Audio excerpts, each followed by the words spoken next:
were overflowing with rock bands trying to break through. Some had the sound, the style, and the talent, but never reached the mainstream heights they deserved. These are the forgotten gems, bands that should have been massive, but for one reason or another, ended up not making the cut. In this video, we'll be digging into 15 incredible 80s rock bands you've probably never heard of. And trust me, by the end of this, you'll be wondering why the world slept on them. Number 1. Scandal.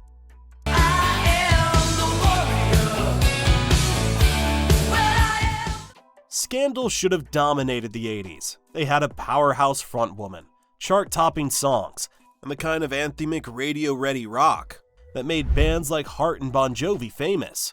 But behind the scenes, they were a case study in record label mismanagement and missed opportunities.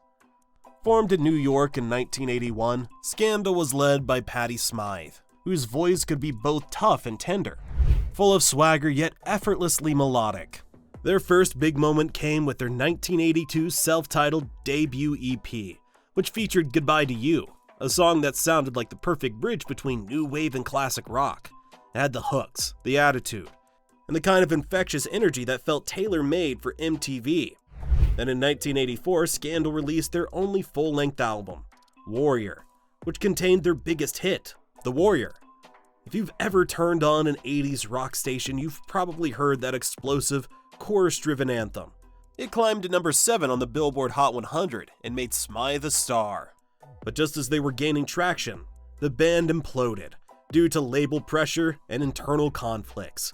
Patti Smythe walked away before they could release a follow-up album, and Scandal faded out just when they should have been dominating rock radio. Smythe later had a successful solo career, but Scandal was never able to capitalize on their momentum. If you love huge, dramatic 80s rock with a strong female lead, Scandal is one of the best forgotten bands of the era. Number 2. Tesla.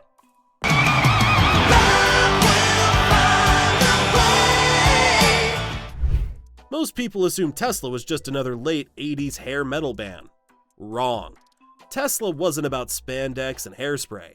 They played honest, blue-collar hard rock, equal parts Led Zeppelin swagger and Heartland grit.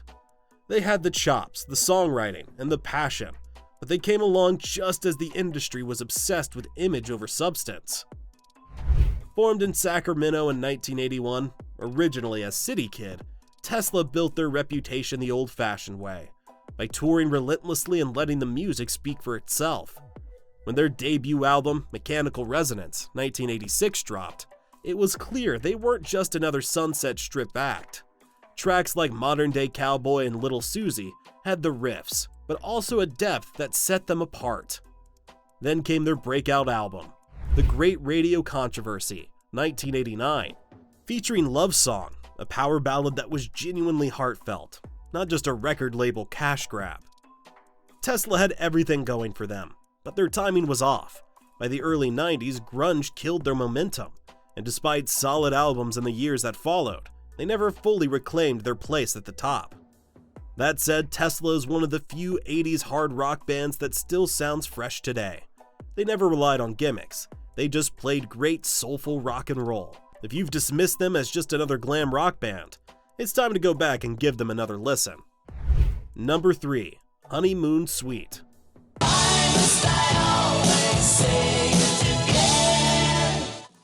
Honeymoon Suite should have been huge. They had the sound, the hooks, and the talent to rival bands like Journey, Foreigner, and Bon Jovi. Instead, they spent the 80s as one of Canada's best-kept secrets. Formed in Niagara Falls, Ontario in 1981, Honeymoon Suite specialized in slick rock with a mix of grit and new wave polish.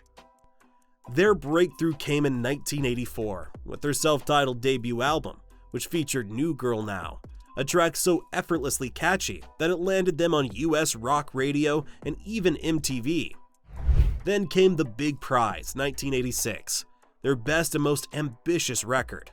Produced by Bruce Fairbairn, who later worked with Bon Jovi and Aerosmith, the album was packed with huge soaring choruses, glossy yet muscular guitar work, and a cinematic sense of drama. Tracks like Feel It Again and What Does It Take showed a band that could have been massive, yet they never quite got there. Why?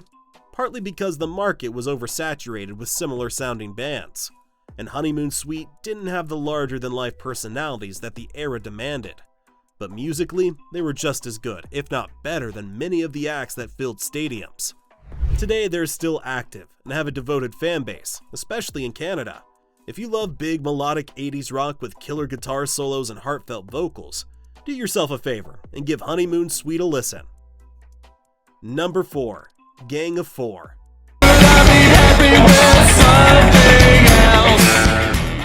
Before Rage Against the Machine made political rock mainstream, before the Red Hot Chili Peppers made funk punk a household name, Gang of Four had already rewritten the rulebook. Hailing from Leeds, England, Gang of Four emerged in the late 70s, but their influence defined early 80s rock. They took the jagged aggression of punk, stripped it down to its rawest form, and injected funk rhythms, industrial noise, and razor-sharp political lyrics. The result? Some of the most forward-thinking, aggressive, and danceable music of the era. Their 1981 album Solid Gold is an absolute masterpiece of controlled chaos. Tracks like What We All Want and Paralyzed hit hard, with their punchy bass lines, discordant guitars, and brutally honest takes on capitalism, war, and media manipulation. Gang of Four's approach to rock was more about rhythm than melody, with drummer Hugo Burnham and bassist Dave Allen locking into grooves so tight they felt robotic, yet full of life. Guitarist Andy Gill, meanwhile, turned his instrument into a weapon, slashing through the songs with jagged metallic stabs of sound, rather than traditional riffs. Bands like Nirvana, REM, and the Red Hot Chili Peppers have all credited Gang of Four as a major influence. Their DNA is in everything from grunge to post-hardcore to modern indie rock. They never became a mainstream act. Maybe they were too smart, too abrasive. But if you want to hear the blueprint for modern alternative rock, you should take a look at Gang of Four. Number 5. Mission of Burma.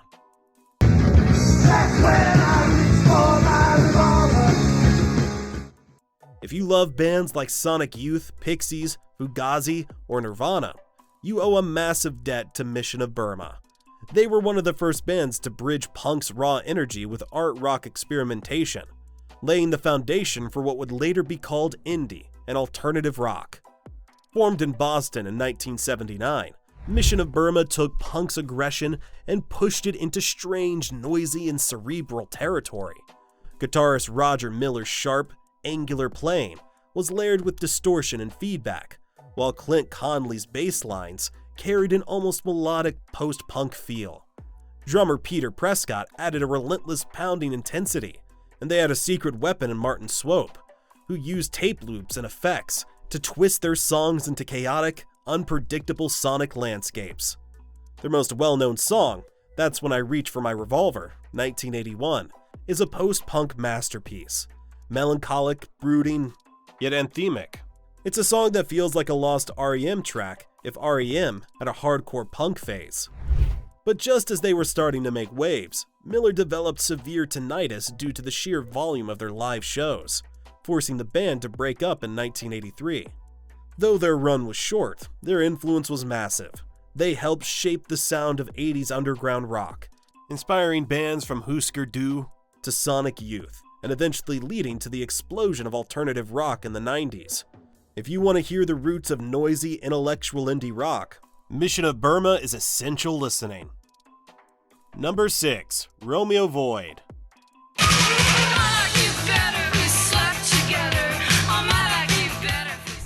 Most 80s rock bands didn't sound like Romeo Void.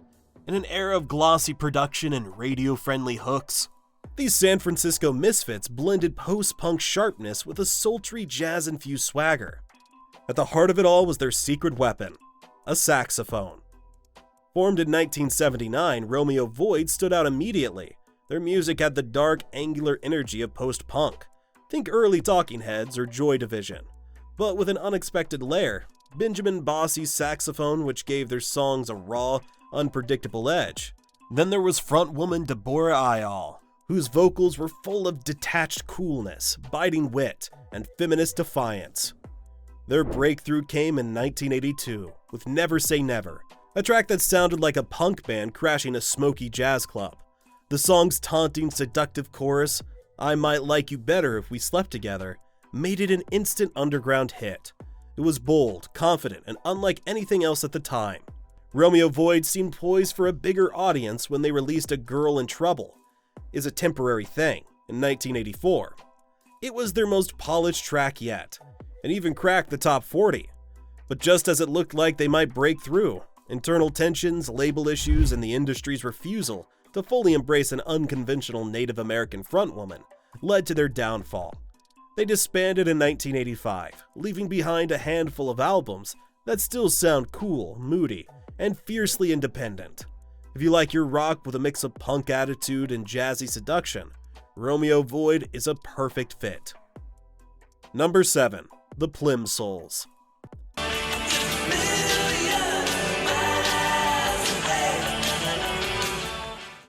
If you've ever watched Valley Girl, 1983, you've heard the Plimsouls. Their song A Million Miles Away is one of the greatest power pop anthems of all time. A perfect mix of guitars, teenage heartbreak, and raw energy. The Plimsouls started in Los Angeles in the late 1970s, right as punk and new wave were exploding. But instead of going full punk, they leaned into tight, melodic songwriting with a rock and roll bite. Think The Replacements meets The Byrds, with a touch of early Elvis Costello.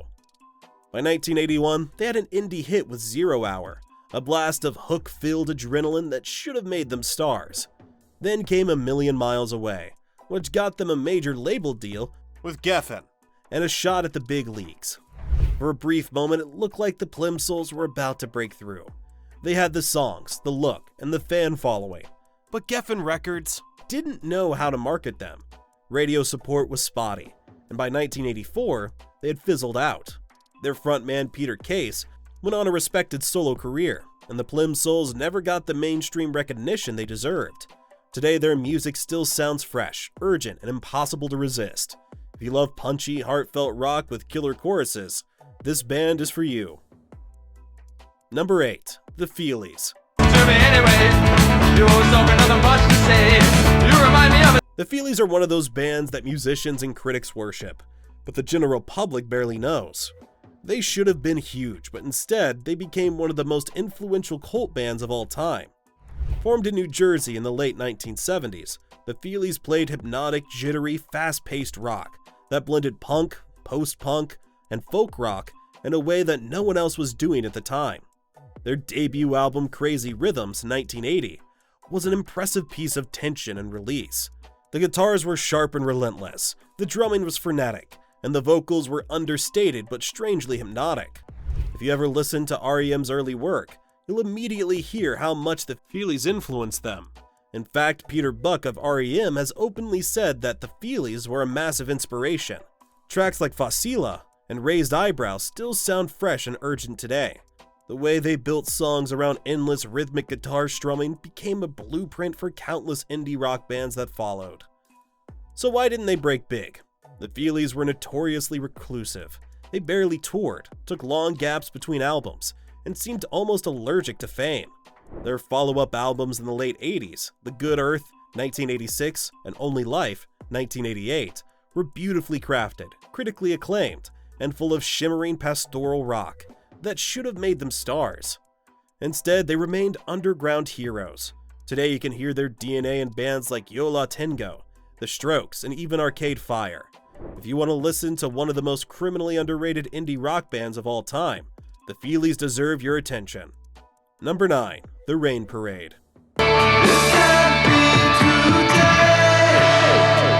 While the 80s were dominated by glossy production and synth-driven pop, the Rain Parade went in a completely different direction. They revived the psychedelic sounds of the 60s with a modern, melancholic edge. Formed in Los Angeles in the early 80s, the Rain Parade was a key part of the Paisley Underground movement, a loose scene of bands that blended jangly guitars, dreamy vocals, and a love of classic 60s psych rock. Think The Byrds, Love, and early Pink Floyd. Their debut album, Emergency Third Rail Power Trip, 1983, is an absolute lost gem. Tracks like Talking in My Sleep and This Can't Be Today swirl with reverb-drenched guitars, hazy melodies, and a hypnotic atmosphere. It's trippy but never overindulgent, nostalgic yet completely fresh. Despite rave reviews and a devoted fan base, the Rain Parade never reached mainstream success. They were too psychedelic for the alternative rock crowd, too underground for major radio play, and by the time bands like REM and The Church were breaking into the mainstream with similar sounds, the Rain Parade had already splintered.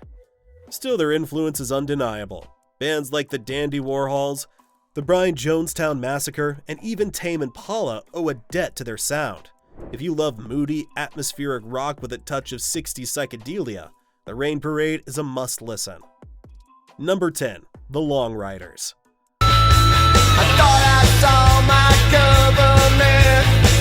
Before Uncle Tupelo, Wilco, or the Jayhawks made alt-country a thing, the Long Ryders were already doing it. And doing it with punk energy and garage rock grit. Formed in Los Angeles in the early 80s, the Long Ryders were part of the Paisley underground scene, but had a much stronger country and roots rock influence than their peers. They weren't imitating 60s psychedelic rock like the Rain Parade or the Dream Syndicate. Instead, they were channeling the Byrds, Graham Parsons, and the Flying Burrito Brothers with a punk attitude. Their 1984 debut album Native Sons was a revelation. It has a 12-string guitar, stomping rhythms, and storytelling lyrics that felt like lost classics. Then came State of Our Union, 1985, which saw them refining their sound into something even more radio-friendly, yet deeply authentic. The standout track, Looking for Lewis and Clark, is an absolute classic. It's anthemic, rebellious, and full of defiant energy.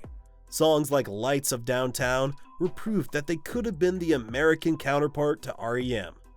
So why didn't they make it?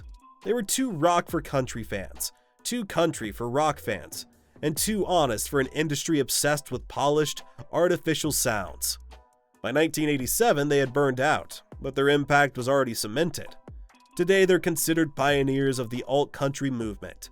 Without the Long Ryders, there's no Wilco, no drive-by truckers, no Ryan Adams. If you love rootsy, passionate rock and roll with heart and history, the Long Ryders are essential listening. Number 11. The Gun Club. The Gun Club didn't sound like any other band in the 80s. They took the raw energy of punk, the haunting storytelling of country, and the swampy intensity of blues and turned it into something wild, dangerous, and completely their own.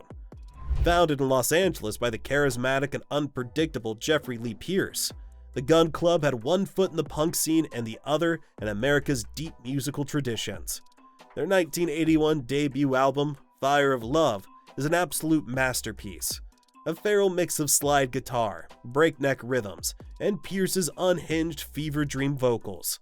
Songs like Sex Beat and She's Like Heroin to Me sound like they were recorded at a haunted roadhouse on the edge of oblivion. Unlike most punk bands of the time, the Gun Club wasn't just about speed and aggression. They were tapping into something older and darker, channeling the ghost of Robert Johnson and Hank Williams through a filter of raw, desperate rock and roll. Despite their following, the Gun Club never got the recognition they deserved. Pierce's self-destructive lifestyle, label struggles, and general unpredictability kept them from breaking through, but their influence is massive. Bands like the White Stripes, Nick Cave and the Bad Seeds, and the Black Keys owe a huge debt to the Gun Club. If you like your rock dark, raw, and dripping with gothic Americana, this is a band you need to know. Number 12. King's X. Ask any musician who came up in the late 80s or 90s about King's X, and you'll get the same response. Absolute legends. This trio blended progressive rock, Beatles-esque harmonies, heavy grooves, and soul-searching lyrics into something completely unique. They had the technical precision of Rush, the raw power of Led Zeppelin, and the vocal harmonies of the Beatles, yet they never fit neatly into any one category. Their 1988 album, Out of the Silent Planet, was a game-changer. While hair metal was still ruling the airwaves, King's X was already laying the groundwork for alternative rock, grunge, and even progressive metal. Tracks like In the New Age and Goldilocks showcased their otherworldly vocal harmonies and intricate yet hard-hitting guitar work. Then came Gretchen Goes to Nebraska, 1989, an album that would go on to influence bands like Pearl Jam, Alice in Chains, and Soundgarden. The song Over My Head became a minor hit, but King's X never got the mainstream success their music deserved. Part of the problem was that they were too hard to categorize. They were too heavy for the mainstream, too melodic for metal, too experimental for rock radio. But if you listen today, their influence is undeniable. If you love bands that are equal parts heavy, melodic, and spiritual, King's X is a must-listen. They may not have been chart toppers, but they helped shape the sound of 90s rock. Number 13, Cactus World News.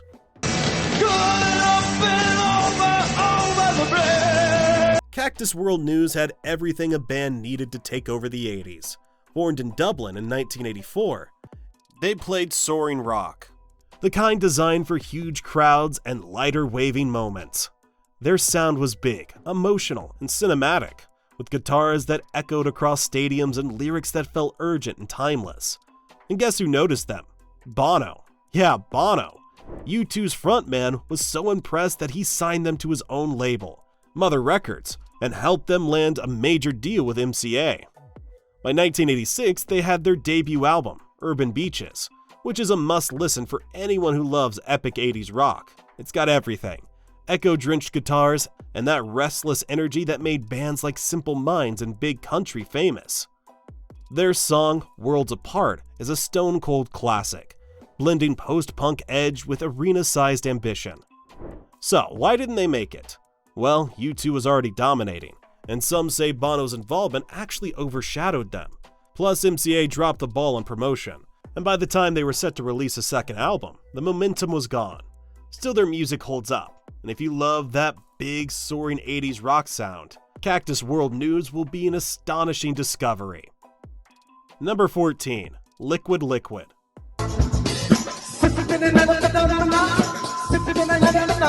Before bands like LCD Sound System, Chick Chick Chick, and The Rapture made dance punk a thing, Liquid Liquid had already done it.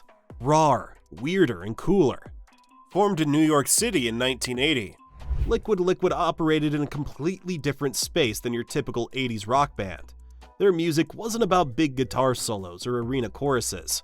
Instead, they built their sound around hypnotic bass-heavy grooves, jittery percussion, and minimalist vocals, a mix of post-punk, funk, dub, and pure downtown NYC grit.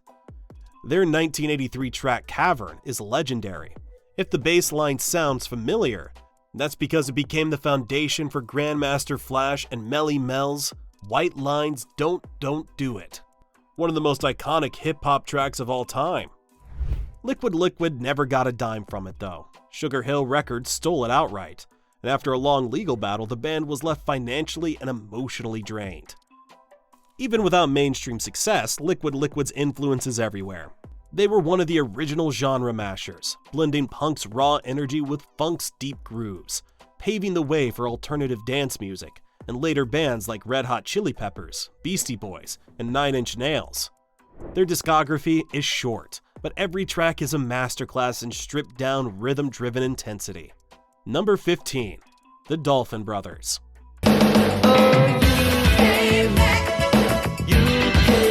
While most rock bands in the late 80s chased stadium anthems and over-the-top solos, the Dolphin Brothers went in a different direction. Dreamy, atmospheric, and sophisticated. Formed by Steve Jansen and Richard Barbieri, best known as members of the art rock group Japan, the Dolphin Brothers were part of a movement that fused rock, new wave, and jazz-like textures into something sleek and modern. Think Roxy Music meets Talk Talk. Their only album, Catch the Fall, 1987, is a lost masterpiece. The production is smooth, but never sterile, and Jansen's vocals has a cool detachment that pulls you in, rather than pushes you away. Songs like Shining and Catch the Fall are rich in atmosphere, filled with haunting synths, intricate drumming, and melodies that stick with you. The problem? They were too sophisticated for mainstream rock, too rock for the new wave crowd, and too obscure for mass appeal. The Dolphin Brothers came and went without much noise, but for those who love intelligent, emotionally complex rock, this is a band worth discovering. These are the 15 incredible 80s rock bands that deserved more recognition. Some helped shape entire genres. Some influenced the biggest bands of the 90s, and some just made damn good music that slipped through the cracks. Now it's your turn. Which of these bands do you love? Which ones are new discoveries? And did we miss any underrated gems? Let's talk in the comments.